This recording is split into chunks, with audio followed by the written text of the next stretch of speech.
بالله من الشيطان الرجيم. بسم الله الرحمن الرحيم. أفلا يعلم إذا بعثر ما في القبور وحصل ما في الصدور إن ربهم بهم يومئذ لخبير. صدق الله العظيم. سورہ عادیات کی یہ آخری 3 آیات جو ابھی میں نے آپ کے سامنے تلاوت کی، اس میں اللہ رب العزت نے انسان کی ان صفات کا ذکر فرمایا جو اس سے پہلے بھی ذکر ہوا، اور اس بات کی طرف اشارہ کیا گیا کہ انسان اپنے رب کا بڑا ناشکرا ہے. ان الانسان لربہ لکنود. انسان اپنے رب کا بڑا ناشکرا ہے اور وہ اس پر گواہ ہے. وَإِنَّهُ عَلَى ذَلِكَ لَشَهِيدٌ. وہ اس پر گواہ ہے. وَإِنَّهُ لِحُبِّ الْخَيْرِ لَشَدِيدٌ.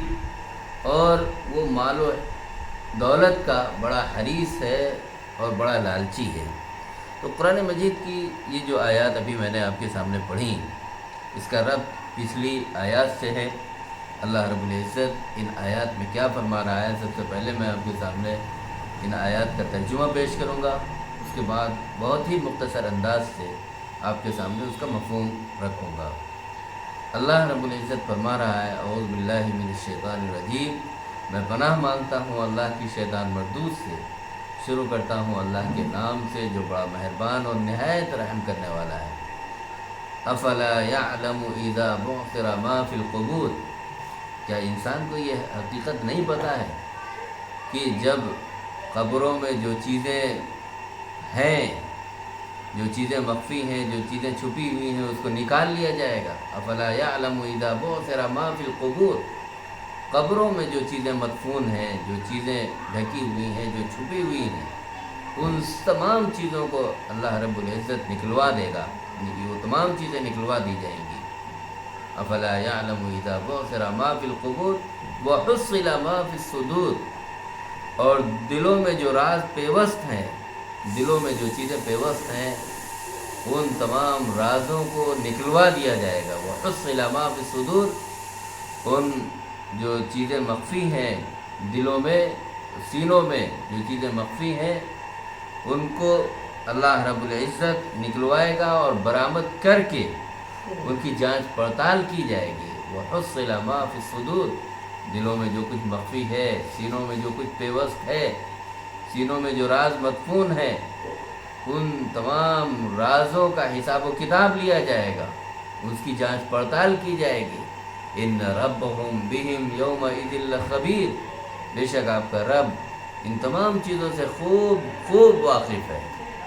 یہ 3 آیات جو آخری آیات جن کا ترجمہ میں نے آپ کے سامنے پیش کیا، ان آیات کا ربط ابتدائی آیات سے ہے.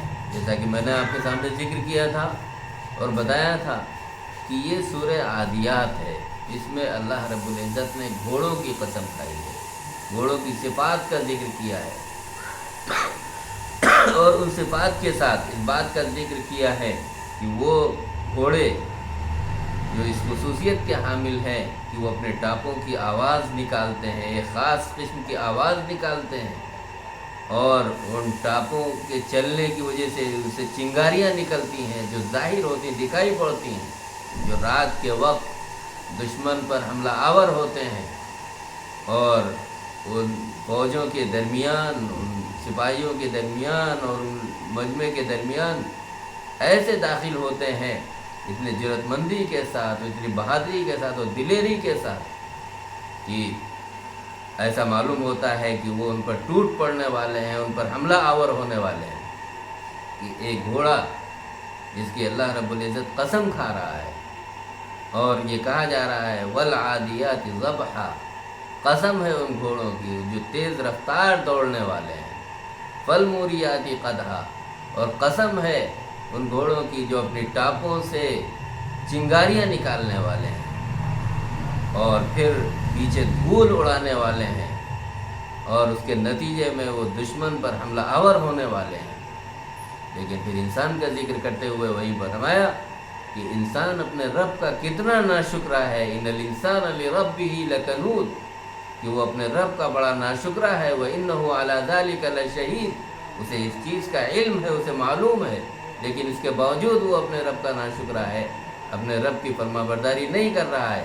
ایک گھوڑا جس کو آپ کھلاتے ہیں پلاتے ہیں، اس کی تربیت کرتے ہیں، وہ تو دشمن کے مقابلے پر ڈٹ جاتا ہے، لیکن وہ مالک، وہ خالق جس نے انسان کو بنایا ہے، جو ہمارا کریٹر ہے، جو خالق ہے، جو مالک ہے، جس نے ہمیں بنایا ہے، جس نے ہماری تخلیق کی ہے، جب ہم اس کی بات کو نہیں سنتے اور اس سے درگزر کرتے ہیں، اس سے اعراض کرتے ہیں، تو آپ سوچئے کہ ان الانسان لربہ لکنود، اسے پتہ ہے لیکن اس کے باوجود وہ ناشکر گزاری کرتا ہے۔ اللہ نے اس کو کتنی نعمتوں سے نوازا ہے، اللہ نے اس کو کس کس طرح کی نعمتیں عطا کی ہیں۔ کیا اپنے جسم کی ساخت پر غور کرے، کائنات میں اللہ نے جو اسے نظام دیا ہے اس نظام پر غور کرے، فلکی نظام پر غور کرے، آسمانی نظام پر غور کرے، تو ان تمام چیزوں سے اس کو پتہ چلے گا، لیکن انسان اپنے رب کا ناشکرہ ہے۔ اور پھر اسی کے ضمن میں یہ بتایا کہ آخرت کا تصور بھی یاد دلایا، افلا یعلم اذا بعثر ما فی القبور، کیا اسے یہ پتہ نہیں ہے کہ جو چیزیں مدفون ہیں، جو قبروں کے اندر ہیں، جو اس کی تہ کے اندر ہیں، اس کو بھی اللہ رب العزت نکلوا دیے گا، اس کا بھی حساب و کتاب لیا جائے گا اور اس کا بھی جائزہ لیا جائے گا، اس کی بھی تحقیق کی جائے گی۔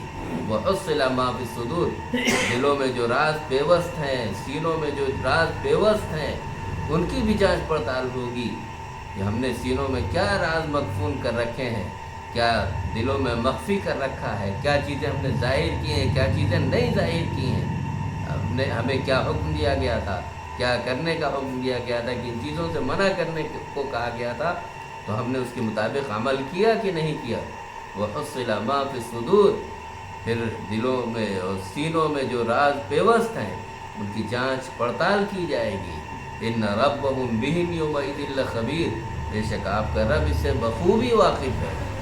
تو ان آیات سے ہمیں یہ سبق ملتا ہے اور یہ پتہ چلتا ہے کہ اللہ رب العزت نے جو ہمیں احکام دیے ہیں اور اللہ رب العزت نے جن کاموں کو کرنے کا حکم دیا ہے اسے ہم انجام تک پہنچائیں اور حلال و حرام کی تمیز کریں۔ اللہ رب العزت نے اگر اس راستے میں کوئی رکاوٹیں پیدا ہو رہی ہیں تو ان رکاوٹوں کو ختم کرنے کی کوشش کریں۔ اس طرح ایک گھوڑا جب ہم اس کی تربیت کرتے ہیں اور وہ دشمن پر حملہ آور ہوتا ہے، اسی طرح ہمارا بھی مزاج ہونا چاہیے، ہماری بھی تربیت ہونی چاہیے کہ اگر ہم دشمن پر کوئی ہم پر یلغار کرتا ہے، کوئی دشمن ہم سے مقابلہ آرائی کرتا ہے، تو ایسی صورت میں ہمیں بھی ڈیفنس میں اس سے مقابلہ کرنا ہے اور اپنے آپ کو اس کے لیے تیار کرنا ہے۔ وَأَعِدُّوا لَهُم مَّا اسْتَطَعْتُم مِّن قُوَّةٍ وَمِن رِّبَاطِ الْخَيْلِ تُرْهِبُونَ بِهِ عَدُوَّ اللَّهِ وَعَدُوَّكُمْ، تم وَأَعِدُّوا لَهُم مَّا اسْتَطَعْتُم مِّن قُوَّةٍ، تمہارے اندر جو استعداد ہے، تمہارے اندر جو صلاحیتیں ہیں، جو طاقت ہے، اس سے بھرپور تم تیار رہو، بھرپور اس کی تیاری کرو۔ وَمِن رِّبَاطِ الْخَيْلِ، اور اچھے گھوڑوں کی تیاری کرو، ایسے گھوڑے جو دشمنوں کی صفوں میں گھس جانے والے ہوں، دشمنوں کو تار تار کر دینے والے ہوں۔ تُرْهِبُونَ بِهِ عَدُوَّ اللَّهِ وَعَدُوَّكُمْ، اگر ایسا کرو گے تو دشمن تم سے ڈرے گا، دشمن تم سے خوف زدہ ہوگا، اور اس کا نتیجہ یہ ہوگا کہ تم اپنے دشمنوں کے دلوں پر، ان کی نفسیات پر اپنا رعب جما دو گے، اپنا ڈر پیدا کر دو گے، اپنے دشمنوں سے بھی اور اللہ کے دشمنوں سے بھی۔ یہی اس صورت کا حقیقی پیغام ہے جس کو ہمیں سمجھنے کی ضرورت ہے۔ قرآن مجید کی آیات کو، اس کے صحیح مفہوم کو سمجھنے کی ضرورت ہے، قرآنی اعجاز کو سمجھنے کی ضرورت ہے۔ آج جو ہمارے سامنے مسائل کھڑے ہو رہے ہیں، یا جو چیزیں آ رہی ہیں، دکھ رہی ہیں، یا اس ضمن میں جس طرح ہمارے سامنے ایسے مسائل کھڑے کیے جا رہے ہیں اور اس میں یہ لگ رہا ہے کہ نعوذ باللہ قرآن مجید میں کہیں کچھ کمی رہ گئی، یا ایسا لگ رہا ہے کہ جو اللہ تبارک و تعالیٰ نے کلام الہی کو نازل کیا ہے، آج 21ویں صدی میں اس کی ضرورت اس ٹیکنالوجی کے دور میں نہیں ہے۔ تو نعوذ باللہ ایسا نہیں ہے، ہر دور میں اس کی ضرورت ہے، ہر دور میں قرآن مجید ہماری رہنمائی کے لیے کافی ہے۔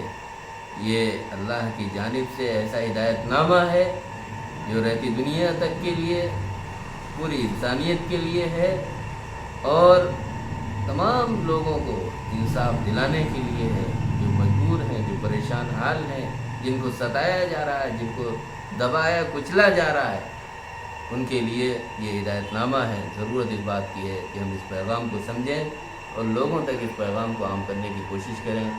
اور جو ہمارا یوٹیوب چینل درس قرآن کے نام سے ہے، آپ اس کو زیادہ سے زیادہ سبسکرائب کریں، شیئر کریں، اور اس پیغام کو لوگوں کے درمیان عام کرنے کی کوشش کریں۔ وآخر دعوانا الحمدللہ رب العالمین۔